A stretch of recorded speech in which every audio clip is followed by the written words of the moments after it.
Welcome to Vishnu IAS academy. మనం union budget 2025-26లో భాగంగా ట్యాక్సెస్కి సంబంధించిన అంశాల గురించి మనం మాట్లాడుతున్నాం. దానిలో భాగంగా ప్రత్యక్ష పన్నులో భాగంగా మనం ఇన్కమ్ ట్యాక్స్ గురించి ఆల్రెడీ మాట్లాడుకున్నాం. ఇన్కమ్ ట్యాక్స్లో భాగంగా ఏమని మాట్లాడుకున్నాము? 12 లక్షల ఆదాయం వరకు అంటే క్యాపిటల్ గెయిన్స్ వంటి ప్రత్యేక రేటు ఆదాయము కాకుండా నెలకు సగటు ఆదాయము 1 లక్ష, మొత్తంగా సంవత్సరానికి 12 లక్షల రూపాయల వరకు ఆదాయపు పన్ను మినహాయింపు అని కూడా మనం చర్చించినాం. అయితే ఈ ఆదాయపు పన్ను 12 లక్షల వరకు మినహాయింపు అంటున్నాం కదా, ఇది ఎటువంటి ఆదాయము? క్యాపిటల్ గెయిన్స్ వంటి ప్రత్యేక రేటు ఆదాయం కాకుండా, క్యాపిటల్ గెయిన్స్ ద్వారా వచ్చే ఆదాయం అంటే ఏంటిది? ఇప్పుడు షేర్ మార్కెట్లో పెట్టుబడులు పెడితే వచ్చే ఆదాయం ఉంటుంది కదా, ఆ ఆదాయం కాకుండా బుల్ మార్కెట్లో పెడితే వచ్చే ఆదాయం ఉంటుంది కదా, ఆ ఆదాయము కూడా ఈ 12 లక్షల లోపు పరిగణించరు. అంటే షేర్ మార్కెట్లో క్యాపిటల్ గెయిన్స్ ద్వారా వచ్చే ఆదాయము కాకుండా వారు నెలకు సగటు ఆదాయం 1 లక్ష రూపాయలు సంపాదిస్తారు కదా, ఉద్యోగం ద్వారా కానీ బిజినెస్ల ద్వారా కానీ సంపాదించే ఆదాయం ఉంటుంది కదా, ఈ 12 లక్షల రూపాయల ఆదాయము ఆదాయ పన్నులకు భాగంగా మినహాయింపు ఉంటుంది. ఈ 12 లక్షల్లో క్యాపిటల్ గెయిన్స్ ద్వారా షేర్ మార్కెట్లో పెట్టుబడులు పెడితే వచ్చే లాభాలు, డివిడెండ్లు ఉంటాయి కదా, ఈ లాభాలను ఈ 12 లక్షల లోపు పరిగణించరు. ఈ అంశాలు చూసుకోవాలి. ఇవి కాకుండా సంపాదించే ఆదాయం 12 లక్షల వరకు ఆదాయపు పన్ను మినహాయింపు ఉంటుందని చెప్పి మనకు మాట్లాడుకున్నాము. మళ్ళీ ఇక్కడ ఒకసారి చర్చిస్తున్నాము. ఎందుకు అని అంటే tax deduction at source, tax collected at source అనే 2 పదాలు వచ్చినాయి. వాటి గురించి కూడా మనం మాట్లాడుకోవాలి. ఇక్కడ ఈ ఆదాయపు పన్ను 12 లక్షల రూపాయల వరకు మినహాయింపు, అదేవిధంగా 75,000 స్టాండర్డ్ డిడక్షన్ కూడా మనం మాట్లాడుకున్నాం. మొత్తంగా ఒక వ్యక్తికి 12,75,000 వరకు కూడా పరిమితి ఉన్నది, ఆదాయపు పన్ను మినహాయింపు ఉన్నది. 12,75,000 రూపాయలు దాటితేనే అతను ఆదాయపు పన్నుల్లో స్లాబుల్లో భాగంగా వర్తించడం జరుగుతుంది, వారిపైన ఆదాయ పన్ను విధించడం జరుగుతుంది అని చెప్పి మనం మాట్లాడుకున్నాం. ఇప్పుడు అసలైన విషయం ఏంటిది అని అంటే ట్యాక్స్ డిడక్షన్ ఎట్ సోర్స్ అంటే ఏంటిది? కష్టాలను తగ్గించడానికి టీడీఎస్ హేతుబద్ధీకరణ, tax deduction at source, tax collected at source, వీటి పదజాలాలు నేర్చుకోవాలి. ట్యాక్స్ డిడక్షన్ ఎట్ సోర్స్ అనే పదం ఎప్పుడు ఉపయోగపడుతుంది అని అంటే సీనియర్ సిటిజన్లకు వడ్డీపై పన్ను మినహాయింపు పరిమితి ప్రస్తుతం ఉన్న 50,000 నుంచి 1,00,000కు రెట్టింపు అయింది. ట్యాక్స్ డిడక్షన్ ఎట్ సోర్స్ అనేది సీనియర్ సిటిజన్లు బ్యాంకులలో డిపాజిట్ చేసుకుంటారు కదా.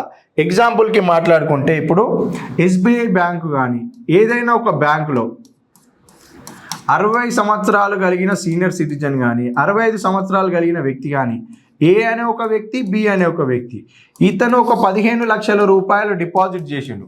ఎక్కడ? ఎస్బీఐ బ్యాంకులో. ఇతను ఏం చేసిండు? ఒక 10 లక్షల రూపాయలు డిపాజిట్ చేయడం జరిగింది బ్యాంకులో.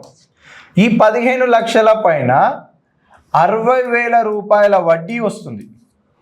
ఈ 10 లక్షల రూపాయల పైన ఒక 50,000 రూపాయల వడ్డీ వస్తుంది. ఎగ్జాంపుల్కి మనం మాట్లాడుకుంటే ఏ అనే ఒక వ్యక్తి, 60 సంవత్సరాలు కలిగిన సీనియర్ సిటిజన్ అనే ఏ అనే ఒక వ్యక్తి ఎస్బీఐ బ్యాంకులో 15 లక్షల రూపాయలు, ఎస్బీఐని కాకుండా ఎనీ అదర్ బ్యాంక్, మనం ఎగ్జాంపుల్కి మాట్లాడుతున్నాం ఒక బ్యాంక్ ఇది ఎస్బీఐ, 15 లక్షల రూపాయలు డిపాజిట్ చేస్తే అతనికి 15 లక్షల రూపాయల పైన వచ్చే వడ్డీ 60,000 రూపాయలు.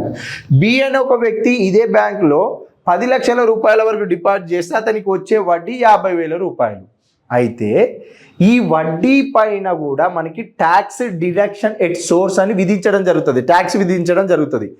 అయితే ఈ 60,000 రూపాయలు ఉంది కదా, ఈ 60,000 రూపాయలు అనేది 2024-25 బడ్జెట్ ప్రకారము అయితే, మళ్ళీ చెప్తున్నా, గత సంవత్సర బడ్జెట్ అనగా 2024-25 సంవత్సర బడ్జెట్ ప్రకారము అయితే ట్యాక్స్ డిడక్షన్ ఎట్ సోర్స్ అనేది 50,000 పరిమితి వరకే ఉండేది. అనగా ఇక్కడ 60,000 రూపాయల వడ్డీ వస్తుంది కదా, దీనిపైన టీడీఎస్ అనేది విధించారు. ఎప్పుడు? వారు డిపాజిట్ చేసిన ఆదాయం పైన వచ్చిన వడ్డీ పైన విధించే పన్నునే ట్యాక్స్ డిడక్షన్ ఎట్ సోర్స్ అంటున్నాం. ఇది 2024-25 బడ్జెట్ ప్రకారం 50,000 రూపాయల వడ్డీ ఉంటే టీడీఎస్ విధించినాం. ఇప్పుడు ప్రస్తుత బడ్జెట్లో అనగా 2025-26 బడ్జెట్లో 2025-26 బడ్జెట్లో టీడీఎస్ యొక్క పరిమితిని పెంచారు. సీనియర్ సిటిజన్లు ఎవరైతే ఉన్నారో వారు బ్యాంకులలో డిపాజిట్ చేసిన ఆదాయం ఉంటుంది కదా, వారు డిపాజిట్ చేసిన డబ్బు పైన వచ్చే వడ్డీ యొక్క పరిమితి 50,000 నుంచి 1,00,000 రూపాయల వరకు పెంచినాం. 1,00,000 రూపాయలు దాటితేనే వారికి టీడీఎస్ అనేది మేము విధిస్తామని చెప్పి యూనియన్ బడ్జెట్ 2025-26లో ఆర్థిక శాఖ మంత్రి అయిన నిర్మలా సీతారామన్ గారు తన ప్రసంగంలో పేర్కొనడం జరిగింది. మళ్ళీ చెప్తున్నా ఏంటిది అంటే, ఇంతకుముందు వచ్చే వడ్డీ 50,000 రూపాయలు ఉంది. ఇప్పుడు ఈ 50,000 రూపాయలు దాటితేనే వీరికి టీడీఎస్ విధించేవారు. 50,000 లోపు ఉంటే టీడీఎస్ లేదు. ఇప్పుడు 1,00,000 లోపు ఉంటే టీడీఎస్ అనేది వర్తించదు. 1,00,000 రూపాయలు దాటితేనే మేము ట్యాక్స్ డిడక్షన్ ఎట్ సోర్స్ విధిస్తామని చెప్పి యూనియన్ బడ్జెట్లో పేర్కొన్నారు. మళ్ళీ చెప్తున్నా, సీనియర్ సిటిజన్లు ఎవరైతే ఉన్నారో ఈ సీనియర్ సిటిజన్లు బ్యాంకులలో డిపాజిట్ చేసిన మనీ పైన వచ్చే వడ్డీ పైన విధించేదే ట్యాక్స్ డిడక్షన్ ఎట్ సోర్స్. ఇది ఎంత వడ్డీ వస్తే విధిస్తారు? గత సంవత్సర బడ్జెట్లో 50,000 రూపాయల పరిమితి ఉండేది. 50,000 రూపాయల వడ్డీ దాటితేనే టీడీఎస్ విధించారు. ప్రస్తుత బడ్జెట్లో 50,000 నుంచి 1,00,000 రూపాయలకు పరిమితి పెంచారు. ఎవరికైతే ఇప్పుడు ఈ వ్యక్తికి 1,00,000 రూపాయలు పైన 1,00,000కు పైగా వడ్డీ వస్తేనే 2025-26 సంవత్సరం ప్రకారం అతనికి టీడీఎస్ విధించడం జరుగుతుంది. ఈ 60,000 రూపాయల పైన 2025-26 బడ్జెట్ ప్రకారం అతనికి ట్యాక్స్ అనేది లేదు, టీడీఎస్ ట్యాక్స్ లేదు. గత సంవత్సరంలో ఉంది. ప్రస్తుతం మేము ఏం చేస్తున్నాం? పరిమితి పెంచుతున్నాం. ఎంత? 50,000 నుంచి 1,00,000 రూపాయలకు పరిమితి అనేది పెంచడం జరుగుతుంది. మళ్ళీ బాగా చూసుకోవాలి, టీడీఎస్ గురించి ప్రత్యేకంగా ప్రస్తావించరు. ట్యాక్స్ డిడక్షన్ ఎట్ సోర్స్ ఈ అంశం చూసుకోవాలి. సీనియర్ సిటిజన్లు డిపాజిట్ చేసే బ్యాంకులలో డిపాజిట్ చేసే మనీ పైన విధించే వడ్డీ వస్తుంది కదా, వడ్డీల పైన విధించే పన్నునే ట్యాక్స్ డిడక్షన్ ఎట్ సోర్స్ అంటారు. ఈ పరిమితి ఎంత అనే క్వశ్చన్ వస్తే బడ్జెట్లో పరిమితి ఎంతకు పెంచారు? 50,000 నుంచి 1,00,000 రూపాయలకు పెంచారు. ఇది చూసుకోవాలి. 50,000 నుంచి 1,00,000 రూపాయలకి ఈ పరిమితి పెంచడం జరిగింది. నెక్స్ట్ ఏంటిది? TCS, tax collected at source. TDS అనేది అర్థమైంది కదా. ఈ టీడీఎస్లో భాగంగా ఇంకో అంశం ఏంటిదంటే అద్దెపై టీడీఎస్. రెంట్ల ద్వారా వచ్చే ఆదాయం ఉంటుంది కదా, అద్దెపై టీడీఎస్. ఎవరికైతే రెంట్ల ద్వారా ఆదాయము వార్షిక పరిమితి సంవత్సరానికి 2.40 లక్షల నుంచి 6 లక్షల రూపాయలకు పెంచిందంట టీడీఎస్. దీని యొక్క అర్థం ఏంటిది అని అంటే 2024-25 బడ్జెట్లో రెంట్ల ద్వారా వచ్చే ఆదాయము 2.40 లక్షలు అయితే వారికి ఏమైంది? ట్యాక్స్ డిడక్షన్ ఎట్ సోర్స్ విధించడం జరిగింది వారిపైన. ప్రస్తుతము ఎవరికైనా ఇప్పుడు ఎగ్జాంపుల్కి ఏదైనా ఒక వ్యక్తి ఉన్నాడు, ఇతనికి 4 బిల్డింగ్లు ఉన్నాయి, ఇతనికి ఆదాయం సంవత్సరానికి ఇప్పుడు 5 లక్షల రూపాయల రెంట్ వస్తుంది. ఎగ్జాంపుల్కి 5 లక్షల రూపాయల రెంట్ వచ్చినా మేము ఈ 2025-26 బడ్జెట్లో వీరిపైన టీడీఎస్ అనేది విధించము. ట్యాక్స్ డిడక్షన్ ఎట్ సోర్స్ అనేది మేము ఈ పన్ను వీరిపైన విధించము. కానీ గత సంవత్సర బడ్జెట్లో 5 లక్షల రూపాయలు వస్తే విధించారు. ఎందుకు? అప్పుడు పరిమితి ఎంత ఉండే? 2,40,000 రూపాయల వరకే ఉండే. ప్రస్తుతము అనగా 2025-26 బడ్జెట్లో టీడీఎస్ పరిమితి ఎంతకు పెంచినాం? మేము 6 లక్షలకు పెంచినాం. అంటే 5 లక్షల రూపాయల రెంట్ వచ్చిన వారికి టీడీఎస్ అనేది వర్తించదు. ఎప్పటికీ 6 లక్షలు, 6 లక్షలకు పైగా వారికి రెంట్ వస్తేనే మేము ఏం చేస్తాం? అప్పుడు వారిపైన ట్యాక్స్ డిడక్షన్ ఎట్ సోర్స్ను విధించడం జరుగుతుంది. ట్యాక్స్ డిడక్షన్ సోర్స్లో భాగంగా పన్ను విధిస్తాం. ఎవరికి? 6 లక్షలకు పైగా ఎవరైతే రెంట్ వసూలు చేస్తున్నారో, 6 లక్షలకు పైగా ఎవరికైతే అద్దె వస్తున్నదో వారిపైన మేము 2025-26 బడ్జెట్లో భాగంగా ఈ 2025-26 ఆర్థిక సంవత్సరం నుంచి వారికి టీడీఎస్ అనేది వర్తింపజేస్తాము. అంతకుముందు 2,40,000 వరకు రెంట్ వచ్చినా వారిపైన ట్యాక్స్ డిడక్షన్ ఎట్ సోర్స్ అనేది మేము వసూలు చేస్తాం. కానీ ఆ పరిమితి 6 లక్షలకు పెంచుతాం. ఈ అంశాలు పదే చూసుకోవాలి. అద్దెల పైన 2.40 లక్షల నుంచి 6 లక్షలకు పెంచిర్రు. సీనియర్ సిటిజన్లు డిపాజిట్ చేసిన మనీ పైన వచ్చే వడ్డీ యొక్క పరిమితి 50,000 నుంచి 1,00,000 దాటితేనే టీడీఎస్. ఇవి పదే మన క్వశ్చన్స్ వస్తాయి, ఇవి చూసుకోవాలి. నెక్స్ట్ అంశం ఏంటిది అంటే TCS, tax collected at source. ఈ అంశం చూసుకోవాలి. టీసీఎస్ అంటున్నాం కదా, ట్యాక్స్ కలెక్టెడ్ ఎట్ సోర్స్. వీటికి సంబంధించిన అంశం ఏంటిది అని అంటే, ముందుగా ట్యాక్స్ కలెక్టెడ్ ఎట్ సోర్స్ వేటిపైన విధిస్తారు? ఇప్పుడు గ్రాడ్యుయేషన్ కంప్లీట్ చేసిన తర్వాత అబ్రాడ్కి వెళ్ళాలనుకుంటారు. యుఎస్ఏకి కానీ, యూకేకి కానీ, ఆస్ట్రేలియాకి కానీ, కెనడాకి కానీ ఇట్లా వెళ్తారు కదా. తెలిసిన వాళ్ళు చాలామంది వెళ్తారు. ఇక్కడ ఉన్న మీ అందరికి కూడా తెలిసి, మీ ఫ్రెండ్స్ అందరు కూడా వెళ్తారు కదా. అయితే వీరు వెళ్ళే ముందు ఏం చేస్తారు? ఇప్పుడు ఏ అనే ఒక వ్యక్తి ఉన్నాడు, ఇతనికి యుఎస్ఏ పోవాలనుకుంటున్నాడు. యుఎస్ఏకి పోవాలంటే ఫస్ట్ ఏం చేయాలి? ఇతను బ్యాంకులో లోన్ తీసుకుంటాడు. బి అనే ఒక బ్యాంకులో 20 లక్షల రూపాయల లోన్ తీసుకున్నాడు.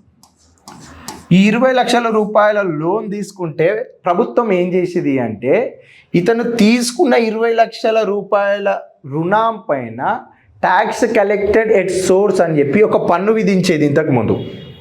ఎప్పుడు 2024-25 బడ్జెట్లో భాగంగా కూడా వాళ్ళపైన తీసుకున్నారు. ఏంటి ట్యాక్స్ తీసుకున్నారు? దేనిపైన? వీరు తీసుకున్న 20 లక్షల రుణాల పైన. ప్రస్తుతము ఈ బడ్జెట్లో మేము ప్రస్తావిస్తున్న అంశం ఏంటిది అని అంటే, ఇతని ఏ అనే ఒక వ్యక్తి ఉన్నాడు కదా, ఇతను యుఎస్ఏ వెళ్ళడం కోసం తీసుకున్న 20 లక్షల రుణం ఉంది కదా, ఈ రుణం పైన మేము ఎలాంటి పన్ను అనేది మేము తీసుకోము. వీరిపైన ట్యాక్స్ కలెక్టెడ్ ఎట్ సోర్స్ అనేది మేము మినహాయిస్తున్నాము. వీరు తీసుకున్న విదేశీ విద్య కోసం ఎవరైతే ఎడ్యుకేషన్ లోన్స్ తీసుకున్నారో వారిపైన తీసుకున్న ట్యాక్స్ కలెక్టెడ్ ఎట్ సోర్స్ని మేము ఎత్తివేస్తున్నాము. అనగా ఇతను ఏ అనే ఒక వ్యక్తి యుఎస్ఏకి పోవడం కోసం తీసుకున్న ఎడ్యుకేషన్ లోన్ 20 లక్షల పైన టీసీఎస్ అనేది ఇక్కడ నుంచి లేదు, మేము ఎత్తేస్తున్నాం అని చెప్పి బడ్జెట్లో పేర్కొనడం జరిగింది. ఏంటిది? Tax collected at source. విదేశీ విద్యా రుణాల పైన ఇకపైన tax collected at source TCS అనేది లేదు, దీన్ని మేము ఎత్తివేస్తున్నాం అని చెప్పి బడ్జెట్లో పేర్కొనడం జరిగింది. ఎవరు? ఆర్థిక శాఖ మంత్రి అయిన నిర్మలా సీతారామన్ గారు. ఇది ఒక అంశము. నెక్స్ట్ ఇంకోటి ఏంటిది అంటే, ఆర్బీఐ అంటే ఏంటిది? ఇది సెంట్రల్ బ్యాంకు, కేంద్ర బ్యాంక్. ఏంటిది? Reserve bank of India. RBI యొక్క లిబరలైజ్డ్ రెమిటెన్సెస్ స్కీమ్ కింద రెమిటెన్సెస్ల పైన మూలం వద్ద పన్ను. ఇప్పుడు ఎవరైతే భారతదేశం నుంచి, ఇండియా నుంచి బయటికి డబ్బులు పంపించాలనుకుంటున్నారు, ఇండియా నుంచి బయటికి ఎవరికి? భారతదేశం నుంచి వేరే విదేశాలకు డబ్బులు పంపించాలనుకుంటే, ఆ పంపించే డబ్బులు ఇంతకుముందు 7 లక్షల రూపాయలు దాటితే వారిపైన ట్యాక్స్ కలెక్టెడ్ ఎట్ సోర్స్ అనే ఒక పన్ను విధించడం జరిగింది. ఎప్పుడు? ఇంతకుముందు. కానీ ప్రస్తుత బడ్జెట్ 2025-26 సంవత్సరం నుంచి ఆర్బీఐ యొక్క లిబరలైజ్డ్ రెమిటెన్సెస్ స్కీమ్ కింద ఇక్కడ ఎవరైతే భారతదేశం నుంచి విదేశాలకి డబ్బులు పంపించాలనుకుంటున్నారో వారి యొక్క పరిమితి ఇంతకుముందు 7 లక్షల వరకు ఉండే. ప్రస్తుతం వీటిని ఏం చేసినాము అని అంటే 7 లక్షల నుంచి 10 లక్షల వరకు పెంచినాం. 10 లక్షల రూపాయలు దాటితే భారతదేశం నుండి విదేశాలకు ఎవరైతే డబ్బులు 10 లక్షల రూపాయలకు మించి దాటి పంపిస్తే వారిపైన మేము ట్యాక్స్ కలెక్టెడ్ ఎట్ సోర్స్ విధించడం జరుగుతుంది.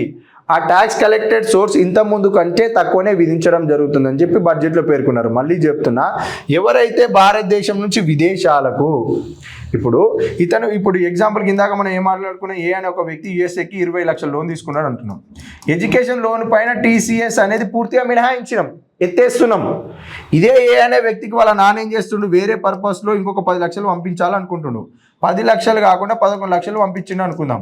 ఈ 11 లక్షలు పంపిస్తే 10 లక్షలు దాటి పంపించండి ఇతనికి, అంటే వేరే పర్పస్లో దేనికైనా పంపొచ్చు. ఇతన్నే మనం ఎందుకు మాట్లాడుతున్నాం అంటే అర్థం కావాలని మాట్లాడుతున్నాం. 11 లక్షల రూపాయలు ఇతనికి పంపించిండు. ఈ 11 లక్షల రూపాయలు ఇతను ఏమనుకుంటుండు, ఏ అనే ఒక వ్యక్తి ఇక్కడ కారు కొనాలనుకుంటుండు, లేదు ఇక్కడ ఏదైనా ఇల్లు కొనాలనుకుంటుండు. ఆ పర్పస్లో ఇండియా నుంచి ఇతనికి 11 లక్షల రూపాయలు పంపితే ఈ 11 లక్షల రూపాయల పైన TCS tax collected at source అనేది విధించడం జరుగుతుంది. ఇంతకుముందు 7 లక్షల రూపాయల వరకు పంపిస్తేనే మేము పరిమితి 7 లక్షలు పెట్టినాం. 7 లక్షలు దాటితే అంటే 8 లక్షలు పంపించినా కూడా అప్పుడు టీసీఎస్ విధించేది. కానీ ప్రస్తుతం ఆ పరిమితి 7 లక్షల నుంచి 10 లక్షలకి మేము పెంచుతున్నాము. 10 లక్షల రూపాయలు దాటితే ట్యాక్స్ కలెక్టెడ్ ఎట్ సోర్స్ని మేము విధిస్తాము అని చెప్పి బడ్జెట్లో ఆర్థిక శాఖ మంత్రి నిర్మలా సీతారామన్ గారు యూనియన్ బడ్జెట్ 2025-26లో పేర్కొనడం జరిగింది. ఈ మొత్తం ప్రాసెస్ అనేది దేని కింద పంపిస్తారు? ఆర్బీఐ యొక్క లిబరలైజ్డ్ రెమిటెన్సెస్ స్కీమ్ కింద. థ్రెషోల్డ్ అంటే ఏంటిది? పరిమితి 7 లక్షల నుంచి 10 లక్షలకు పెంచడం జరిగింది. టీసీఎస్ అనేది విదేశీ విద్యా రుణాల పైన ఎత్తేసారు. నెక్స్ట్ అంశము అంటే విదేశీ విద్యా రుణాలపైన విధించేది ట్యాక్స్ కలెక్టెడ్ ఎట్ సోర్స్, అది ఎత్తేయడం జరిగింది. నెక్స్ట్ అంశము భారతదేశం నుంచి విదేశాలకు పంపించే ఆదాయం యొక్క ఆదాయ పరిమితి పైన విధించే టీసీఎస్ ఉంటుందిగా, ఆ పరిమితిని 10 లక్షలకు పెంచారు. ఈ రెండు చూసుకోవాలి. టీడీఎస్ అంటే ట్యాక్స్ డిడక్షన్ ఎట్ సోర్స్, వేటిపైన విధించారు? సీనియర్ సిటిజన్లు బ్యాంకులో డిపాజిట్ చేసిన ఆదాయం పైన అనగా డబ్బు పైన వచ్చే వడ్డీ యొక్క పరిమితి 50,000 నుంచి 1,00,000 దీనిపైన. అదేవిధంగా ఇంటి అద్దె పైన వచ్చే వార్షిక పరిమితి 2,40,000 నుంచి 6 లక్షలకు పెంచడం జరిగింది. ఇవే క్వశ్చన్స్ వస్తాయి. మళ్ళీ చెప్తున్నా, ఈ లిమిట్ అడిగిరిగా 2,00,000 నుంచి 2,40,000 నుంచి 6 లక్షల పరిమితికి పెంచారు. ఇది ఒక అంశము. సీనియర్ సిటిజన్ల వడ్డీ 50,000 నుంచి ₹1,00,000 ఈ పరిమితి ఖచ్చితంగా క్వశ్చన్స్ పడతాయి. ఇవి చూసుకోవాలి. థ్రెషోల్డ్ టీసీఎస్ ఎంతకు పెంచింది? 7 లక్షల నుంచి 10 లక్షలు. ఇవే డైరెక్ట్ క్వశ్చన్స్ పడతాయి. ఈసారి తీసుకొచ్చిన ట్యాక్స్ సిస్టంలో ఏమేమి మార్పులు వచ్చినాయి? ఆదాయపు పన్ను 12 లక్షల నుంచి ఆదాయపు పన్ను లేదు. స్టాండర్డ్ డిడక్షన్ ఎంత ఇచ్చారు? 75,000. 12,75,000 వరకు ఆదాయపు పన్ను లేదు. మించితే ఆదాయ పన్ను. ప్రతిదీ పాయింటే, ప్రతిదీ చూసుకోవాల్సి, ప్రతిదీ ఎగ్జామ్లో వస్తాయి. ప్రీవియస్ ఎగ్జామ్స్లో పదే అడిగిన ప్రశ్నలు కాబట్టి ఇంత వివరంగా చెప్తున్నాను. మళ్ళీ చూసుకొని ఇక్కడ ఉన్న మీరందరూ కూడా ఈ అంశాలను మళ్ళీ చూడండి. ఏదైనా డౌట్ ఉంటే అడిగితే వెంటనే చెప్తాను. క్లారిటీగా చూడాలి. Please subscribe Vishnu IAS YouTube channel.